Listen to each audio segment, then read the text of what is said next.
All right, so Star Wars Galaxy's Edge now is officially open for business. You don't need a reservation to dive into the park. I will be attending it myself in a couple days, and I'm very excited. My best friend's already gone a couple times. He's going to cruise up and show me around.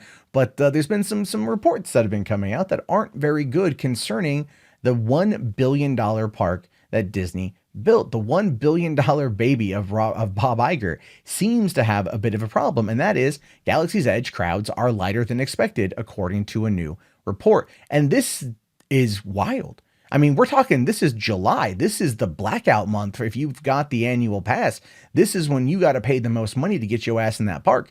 This is when that happens. And yet here we are hearing about a situation where apparently Disney might have screwed itself in a way that is not good for this kind of massive rollout. Now, it says here, the summer might be a good time to visit Star Wars Galaxy's Edge. A recent report says crowds have been lighter than expected for the new attraction.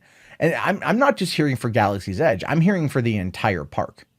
Like the entire park is like not as busy, is what I've been seeing in some vlogs. Some people on Twitter have been saying that. I don't have any real confirmation myself. I did talk to my friend who'd gone a few times, and he said, because they have the annual pass, they live in the area, and he says that there's, people probably just got scared away, but I'm going to talk more about that. Now, according to the Arizona Republic, Disneyland officials prepared for large crowds before Galaxy's Edge opened, but for the most part, the demand for the area's attractions have been manageable. While past Disneyland and California Adventure rides like Radiator Springs Racers have seen guests wait a few hours at opening, wait times for the Millennium Falcon Smuggler's Run have been under just 90 minutes on average. As previously reported, the Galaxy's Edge also uses a virtual queue system to Disney's FastPass system to manage visitors. Guests check in via the app, which will then push an alert when the Star Wars Land can't accommodate them. And that is something to consider too, right? I mean, if they're really kind of, streamlining this whole situation, it may appear to be less busy because no one's waiting around as much. They're out doing other things, and then they come back over when the time is right for them. And that would actually be probably the best way to manage a park like this. It doesn't look like it's all going to be a complete blowout like the fight in Toontown the other day, but it is going to be more manageable, and then allow people to optimize their time in the park, which ultimately keeps them happy and keeps them coming back for more. But this also goes on to say here, the Mercury News speculates that lighter crowds across the entire theme park could be caused for a few different reasons. One, attendance for annual pass holders, which there are about 1 million, have been blacked out until August 19th for deluxe pass holders and September 3rd for SoCal Select pass holders. Back when I was a SoCal Select pass holder, we could go in like mid-June to like end of August, and they give you a couple days in August, no days in July, and that could be another reason. People are just wanting to head out there.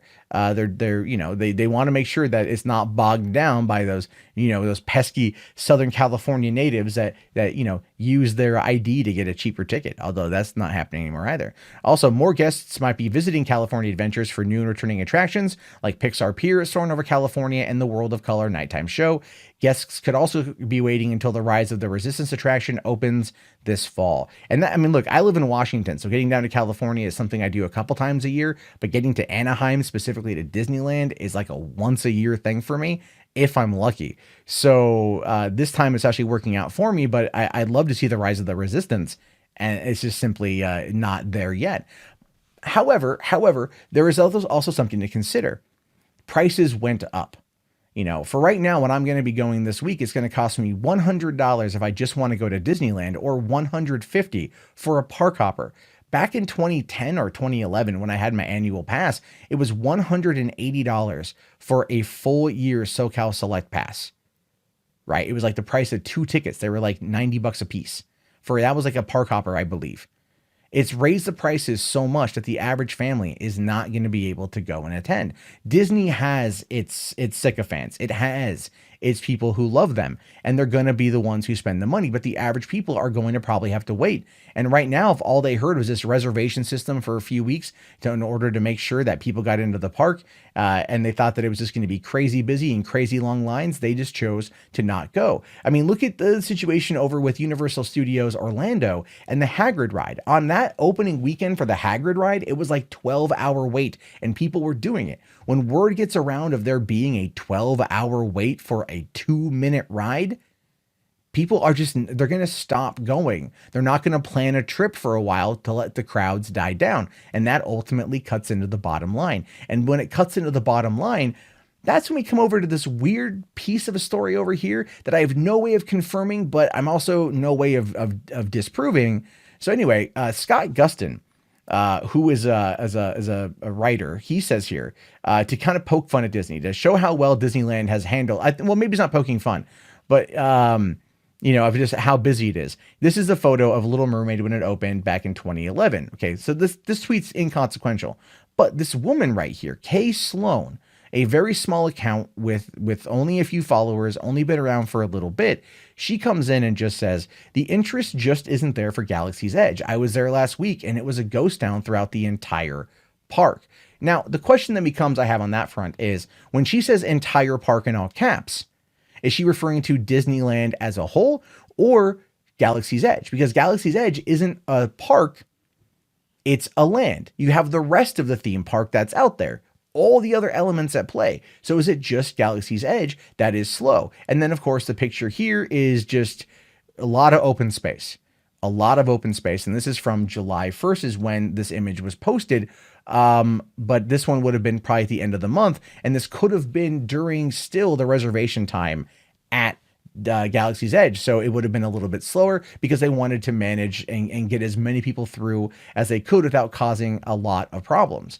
But she follows it up to say here, my son works for Disneyland. The attendance is so low that the company is asking cast members to help cut back hours.